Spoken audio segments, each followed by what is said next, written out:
ce qu'on peut faire, on peut commencer le workshop. Y a-t-il déjà des questions pour Alexis et Christopher? Pour l'instant, je n'en vois pas.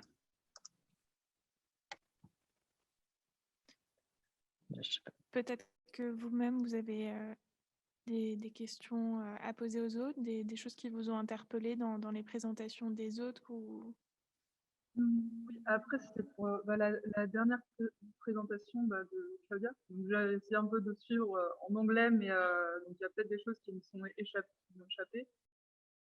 Je me demandais, justement, au niveau de la manière de communiquer, par exemple, pour, on va dire, sensibiliser les personnes, etc. Quels étaient on va dire, les instruments de communication pour, justement, est-ce que c'est, j'ai entendu que c'était par rapport à des publicités, par exemple, des choses comme ça, mais est-ce que, par exemple, ces modes de communication sont ceux qui vont sensibiliser les personnes à changer leur mobilité et est-ce que la première personne qu'on avait parlé, c'était aussi par exemple les réparations de vélo, des choses comme ça. Est-ce que la pratique, le fait de directement, d'être vraiment au cœur de l'activité, de voir comment on répare un vélo, des choses comme ça, est-ce que c'est plutôt que de la publicité ou des choses, des images, en fait, voilà. C'est plus de me dire comment en fait on peut sensibiliser les personnes et vraiment sans infantiliser, on va dire. Merci Alexia.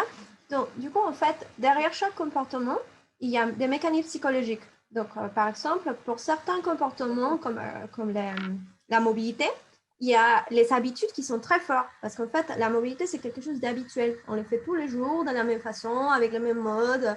On va aux mêmes endroits. Donc, le problème, c'est que pour ce type de comportement qui est habituel, lorsqu'on essaie de changer les attitudes, c'est-à-dire sensibiliser les gens, les habitudes sont difficiles à changer.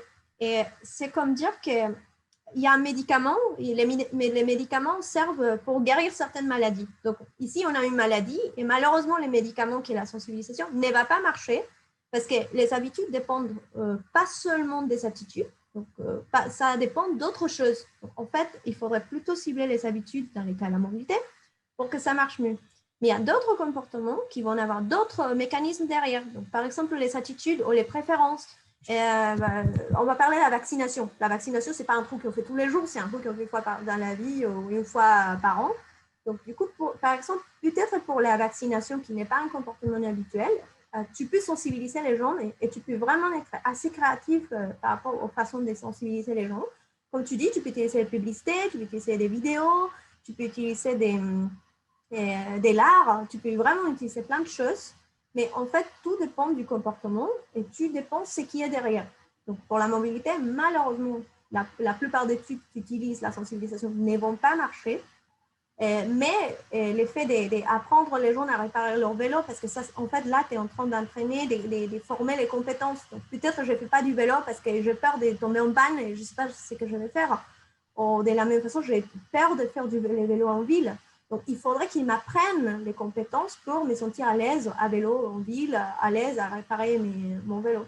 Donc, en fait, tout dépend du comportement et des mécanismes derrière. Et heureusement, en psychologie, en économie, en plein de domaines, on a déjà beaucoup de recherches qui nous expliquent plus ou moins ce qui est derrière chaque comportement, ce qu'il faudrait mieux cibler. Le problème, c'est que la plupart des gouvernants, la plupart des maires, la plupart, même certains chercheurs, ne vont pas prendre en compte ces études. Ils vont juste faire au feeling, à la vie personnelle, dire « Ah, moi, je pense que ça va super bien marcher », mais pas du tout basé sur la théorie ou sur l'évidence existante. Mais oui, après, c'était un peu ce truc où je comprends après au niveau du comportement et de la psychologie des personnes, mais par exemple, personnellement, si moi j'avais une application qui disait voilà comment être, voilà, est-ce que là tu as eu un point en plus parce que tu as fait telle action, etc. Je trouve ça un petit peu. Après, je pense qu'il y a plein, comme tu dis, de manières, on va dire, de faire et quelles sont les bonnes, peut-être peut-être pas les bonnes manières, c'est pas le bon terme, mais, mais d'avoir enfin, de comment en fait on va entrer en relation avec les personnes pour qu'il y ait une sensibilisation effective. Merci en tout cas. Yann souhaite prendre la parole. C'est bon. Oui, j'avais donc une question à poser à l'une comme à l'autre. C'est une question qui est liée aussi à la spécificité du travail d'Alexia, dont la thèse s'intitule Digital Artifacts, entre terre et clouds, écriture et modélisation plurispatiale. Donc, à travers cette recherche, Alexia, vous travaillez sur un acte qui s'inscrit et qui serait une manière d'incarner dans la matière, de se graver dans le corps terrestre et de s'approcher d'un anthropomorphisme détaché de la figuration, qui prendrait corps aussi dans un processus artistique. Et cette inscription, comprise à la fois dans l'acte de création, eh bien, nous amènerait à un raisonnement qui accompagnerait non seulement la pratique artistique, mais nous amènerait à interroger les correspondances entre notre environnement et notre pensée par l'intermédiaire de l'outil. Cette notion d'inscription deviendrait donc la métaphore de l'être au monde dans une société du tout numérique et des nouvelles technologies.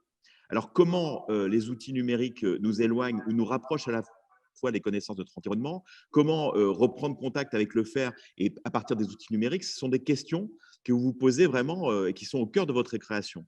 Et donc, j'aimerais savoir comment, Alexia, vous concevez la transformation donc, de votre pratique artistique et également la présence de cette recherche qui finalement va bientôt s'incarner puisque vous allez soutenir cette année au contact de la poésie. Comment est-ce que cela vous permet d'avancer eh bien, en duo et faire avancer ce que vous réalisez, vous, de manière enfin,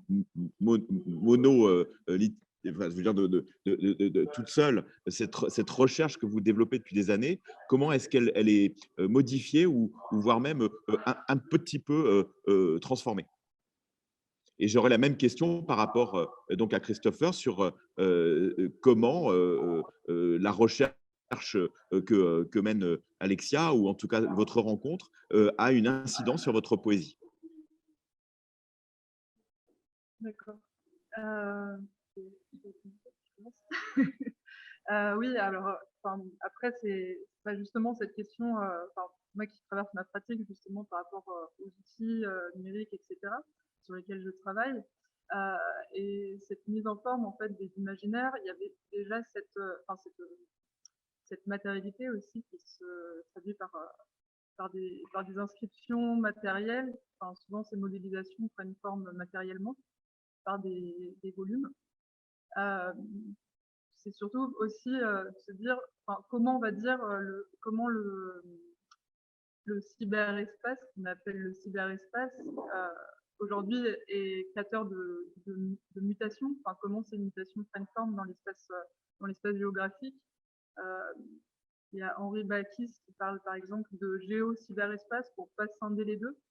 Donc c'est vraiment en fait comment les deux en fait prennent forme et comment aussi on les interroge sans dire bon bah voilà l'espace numérique est d'un côté, on l'exclut un petit peu de cette idée d'écologie, etc. alors qu'il existe. Et il existe et il est très fort et de plus en plus on le voit avec par exemple les hyperlieux, les hyperlieux mobiles par exemple qui se développent beaucoup. Donc c'est des questions aussi qui se posent et que je pose à travers ma pratique. Et avec Christopher, ce qui s'est développé beaucoup, c'est aussi ce côté, voilà, comment on entre aussi dans le terrain, pas seulement dans le numérique, dans quelque chose où on va être justement un peu dans le cloud, mais comment on arrive sur le terrain lui-même et comment, à travers justement la pratique de Christopher aussi, qui est très relationnelle avec les personnes, etc., comment ça crée du lien en fait, et comment ces choses prennent forme, mais pas seulement justement dans une pratique personnelle, mais aussi avec d'autres pratiques, comment ça prend forme par lien. Donc voilà, c'est des choses qui sont développées, je pense, qui sont complétées à travers notre travail. sur cette idée de relation et aussi de modélisation, hein, de comment on crée des liens entre les deux et finalement qui prennent forme beaucoup dans notre société, entre modélisation, des représentations et ce qui va être concrètement des relations humaines en fait. Le premier travail, le premier projet qu'on a fait ensemble, c'était aussi un projet qui s'ancrait dans un territoire où on a fait du stop avec des personnes passantes en demandant que ces personnes nous racontent leur itinéraire. C'était aussi une expérimentation de se perdre dans l'espace urbain. Et du coup, on a traduit ces témoignages par une performance et aussi Alexia a créé aussi une cartographie de leur territoire dans la vie. Et même dans ce projet, je ne sais pas si je peux le partager, mais Bien sûr. il y a Alexia a créé une cartographie sensible à partir de ce projet d'unitaire, où justement on a des territoires sur lesquels on travaille, et des différents ateliers qui, je ne sais pas si vous voyez, mais disons qu'on a à la fois cet ancrage dans le territoire, mais à cette possibilité de représenter à travers des outils numériques ou des matériels. Et je pense que c'est, pour moi, dans ma pratique, ça m'a apporté beaucoup de choses, de comment le texte, le récit devient aussi en forme tactile. Et on a travaillé aussi cette question dans l'œuvre Ville derrière, où à travers des textes d'un poème et d'une constellation en structure en cours, ce texte, ce récit que j'ai écrit à partir du travail d'Alexia, s'est incorporé matériellement dans l'œuvre. Et on est en train de travailler aussi en forme de modélisation 3D. C'est une œuvre aussi qui questionne la vie et la colonisation de la vie par les données. Du coup, je ne sais pas si ça répond à votre question, mais... Si, merci. Non, c'est la question avec vous, c'est la question de la rencontre aussi et comment est-ce qu'on co-construit aujourd'hui dans l'optique de ce que la COP21 nous a apporté comme signaux forts et comment est-ce qu'avec les signaux faibles également, qui sont des signaux imperceptibles, mais qui peuvent être locaux, eh bien, on arrive à ce que disait tout à l'heure Claudia dans son intervention, c'est-à-dire à connecter également la perception à l'action. Parce qu'on on ne peut pas comprendre la mobilité si on ne vit pas non plus au contact de ceux qui la vivent et qui la pratiquent. Donc, je crois que c'est une question fondamentale que la question de la perception. Et il me semble qu'à travers votre rencontre, vous la posez. Je voulais juste rebondir parce que je pense que cette idée de co-création et de comment on travaille ou avec les habitants et habitants du territoire, il me semble que dans une société capitaliste, on a souvent pensé à interagir avec les autres du point de vue individuel.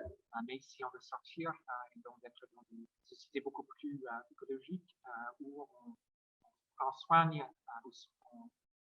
on prend soin de relations à la fois avec les autres personnes et avec l'environnement, les milieux dans lesquels on vit, cette relationnalité est hyper importante. Et aussi que Karen Barad, avec sa théorie de agential realism, montre bien qu'on est toujours dans des entre-actions, comme elle dit. Ce n'est pas des actions, mais que ces actions sont co-construites avec des autres personnes ou des êtres humains ou non humains. Du coup, je pense que de sortir de ces questions individuelles et de penser de manière collective et à travers des interactions de le mieux et la vie qui les habite, c'est hyper important. C'est qu'après, ce qu'on voit à travers le projet, c'est vraiment aussi ces relations avec les personnes avec lesquelles on travaille, enfin, les habitants, etc. et les acteurs aussi, même quand on travaille avec la mairie, on va avoir vraiment différents récits, différents imaginaires, et du coup, on essaie comme ça de réunir aussi et, et de et d'être véritablement dans des relations en fait avec les personnes avec lesquelles on travaille, que ce soit des moments où ça va être plus compliqué, des moments où on va résoudre des choses avec elles, où on va pouvoir créer et à partir de ce moment-là, co-créer justement, voilà, faire le projet. Merci. Moi aussi, j'avais une question pour Alexia et Christopher Alexandre. Et donc, votre présentation, je l'ai trouvée vraiment super. On n'entend pas. Oh, vous m'entendez pas? Vous m'entendez? Voilà. Ah, c'est bon? Ok. Donc, merci beaucoup pour votre présentation. Moi, je l'ai trouvée vraiment super passionnante. Et ça donne envie de participer à vos ateliers. Et elle m'a fait penser à une pratique artistique, celle du collectif Tres, collectif mexicain. Donc, pour ces performances, c'est la principale représentante de ces collectifs, Ilana Boltwinick, utilise la méthodologie des ANT, donc l'Actor Network Theory, et c'est la méthodologie développée par Bruno Latour et Michel Collomb, qui permet d'intégrer dans un réseau complexe des relations aussi les non-vivants, donc, qui sont appelés les actants. Donc, pour concevoir l'écosystème urbain, vous parlez, si je comprends bien, d'intégration de vivants, humains et non humains, mais pensez-vous que peut-être il peut être pris en compte aussi les non-vivants dans ça? Est-ce que tu peux répéter Juste la dernière ouais, partie. juste la dernière fois. Oui, est-ce que pour concevoir l'écosystème urbain, si je comprends bien, vous parlez d'intégrer l'intégration de vivants, humains et non humains, et prenez-vous en compte aussi les non-vivants? Les non-vivants? Oui. Par exemple, ça peut être les déchets urbains. Ou, voilà. Les déchets urbains, ça peut être un bon exemple. Voilà. Mmh. Après, peut-être que, à travers le non-vivant, il y avait cette question aussi de la construction elle-même, des matériaux qu'on va utiliser, dans, aussi bien dans l'espace, pour les habitations, etc. Après, ce qu'on voit, c'est aussi la structure, comment la ville est construite, la structure de la ville elle-même. Et on voit par exemple dans ce quartier des strates, en fait, des espèces de strates comme ça de la ville, où par exemple il y a une ferme souterraine, une champignon qui prend forme. Donc là, effectivement, il y a de la vie, mais à l'intérieur, mais il y a c'est plutôt dans la structure elle-même de la ville et comment les personnes s'en emparent pour créer autre chose, on va dire. Donc il y a eu les jardins au-dessus de la poste, par exemple. Là, ils ont vu qu'il y avait eu des problèmes, du coup, je ne sais pas si ça va encore exister. C'est un jardin sur les toits. Donc il y a un peu cette vision aussi tridimensionnelle de la ville et stratifiée. Je pense que c'est plutôt là-dessus pour l'instant sur lequel on pense. Et je pense que ça pourrait être intéressant aussi de voir les matériaux qu'on emploie aussi dans ces constructions, dans ces nouvelles architectures. Donc, je pense que la question est intéressante. Je pense que pour nous, même le non-vivant est vivant dans la manière qu'il est en mouvement, comme la ville, le quartier dans lequel on a commencé à travailler dans le 18e. La chapelle, elle est construite aussi à partir d'une confluence des rails qui a délimité des frontières du territoire et a provoqué certaines évolutions c'est comme une îlot en fait dans la ville parce que pour rentrer dans le quartier, il fallait traverser les rails à travers certains ponts. Ces ponts et ces rails font aussi la frontière entre le 18e et le 19e et qui isolent des quartiers qui sont avoisinants. Et du coup, ces transformations en cours qui vont changer la manière aussi que les personnes et les espèces qui vivent le territoire. Je pense que c'est cette question de mouvement, même au niveau matériel, comme le béton qui dégrade quelque chose qui travaille plastiquement, mais que ces évolutions ou métamorphoses forme de vie. Merci beaucoup. Merci. Il y a d'autres questions ou pas?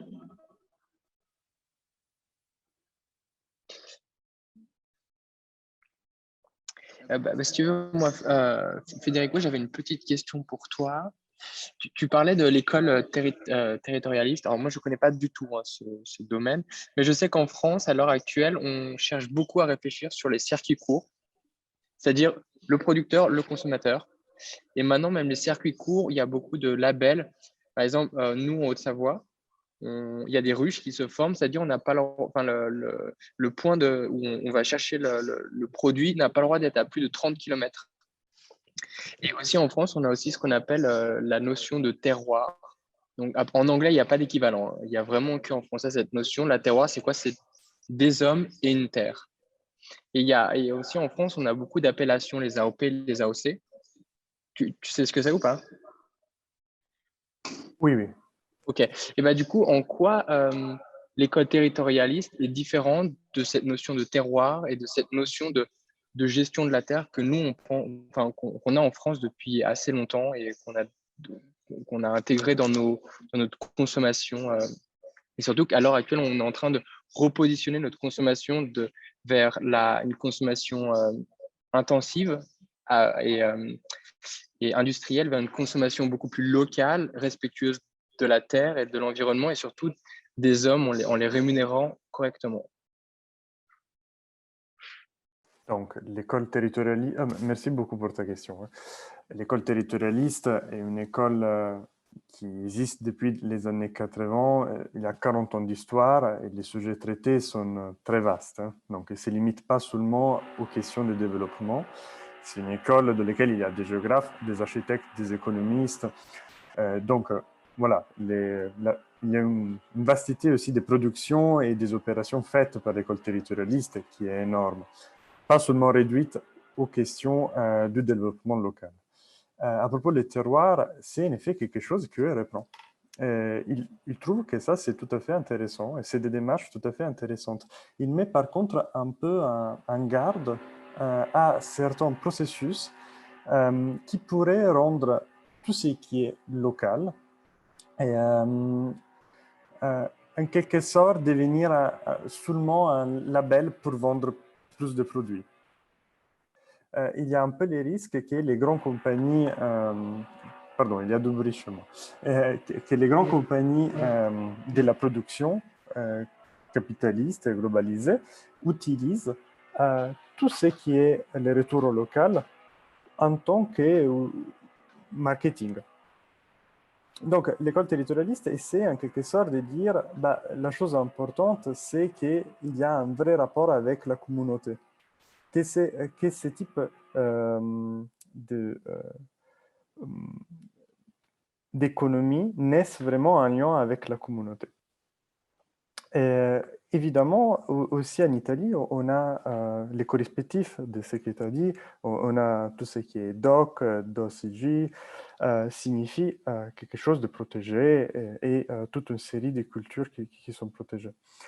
L'école territorialiste trouve ça très intéressant et il l'étudie. On a le mouvement Slow Food, qui n'est pas un mouvement territorialiste, mais qui est étudié et qui est pris en compte. Donc, c'est des références qui sont intégrées dans leur pensée, en soulignant quand même qu'il y a quand même des risques aussi à ce type d'approche. Très bien, merci. Merci à toi.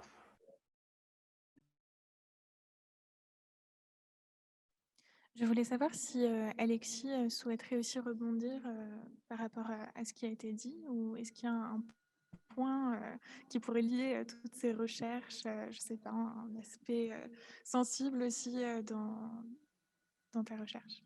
Mais moi, je savais pas s'il y avait d'autres questions, mais j'allais plutôt rebondir à la question que Thomas vient de poser à Federico.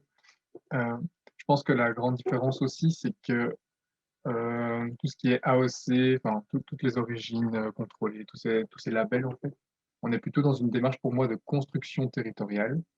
On est vraiment dans une logique de construction économique, alors que quand on évoque le terroir, pour moi, c'est pas de la construction, ça fait partie des mœurs, et donc on n'est pas dans la même dynamique. Après, je me trompe peut-être, mais moi, c'est la manière dont j'interprète les choses aussi. Et pour faire le lien avec les travaux, mais pendant les autres énoncés, j'ai contacté Federico parce que je pense qu'il y a quand même justement depuis tout à l'heure, on parle souvent de l'échelle méso. Je pense qu'il y a vraiment un intérêt à travailler à cette échelle-là, en dehors des métropoles, ça c'est sûr et certain. Parce que, et c'est pour ça que j'ai pris contact avec lui, parce qu'il y a toujours des liens à faire dans la production, on ne peut pas toujours vouloir. Il y a à certains moments des échelles, à mon avis, qui sont hyper pertinentes d'un point de vue durabilité, dont les intercommunales. Enfin, nous, en Belgique, tout fonctionne à travers des intercommunales. En France, vous parlez plutôt de collectivités à plusieurs échelons territoriaux, je pense, mais pas territoriaux, pardon. Et je pense que c'est vraiment, enfin, ça ressort déjà plusieurs fois, mais je pense que c'est vraiment hyper important.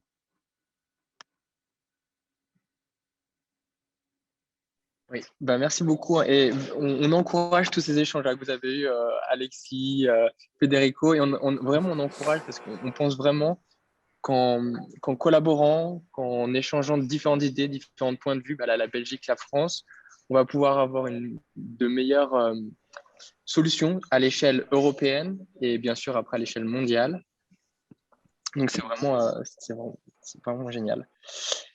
On vous propose… voilà, Oui. je peux dire une chose. Donc, merci vraiment, hein, Thomas et Laurine, pour l'organisation de ces colloques. Parce que moi aussi, je pense que c'est vraiment important, un moment de réflexion commune, et pas seulement italienne ou française ou belge. Merci beaucoup. Ouais, c'est nous qui vous remercions.